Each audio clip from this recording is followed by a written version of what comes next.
Azərlife.org saytına istinadən məlumat veririk ki, İmişli rayon Qaravəli kənd tam orta məktəbində dərs deyən müəllimlər sözün əsl mənasında dövrün qəhrəmanıdır.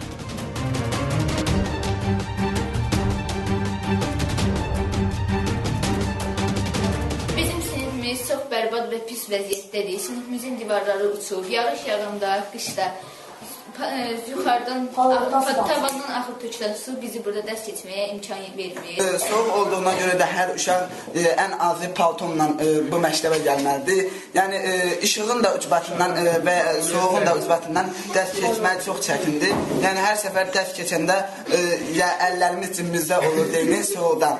Yazını da çətinliklə yazırıq. Soğuğa görə davamiyyət lazımdır. Sinifdə qızınızı var? Xeyr. Uşaqların davamiyyəti, uşaqların təhsilə meyli yaxşıdır, nəticələr də yaxşıdır. Bizim bir dənə çətinliyimiz, problemimiz ondadır ki, bizim məktəbdə otaq şəraiti istənilən səviyyədə deyil. Qaravəli kənd orta məktəbinin müəllimi olaraq istərdim ki, müasir tipli məktəb işləyilsin.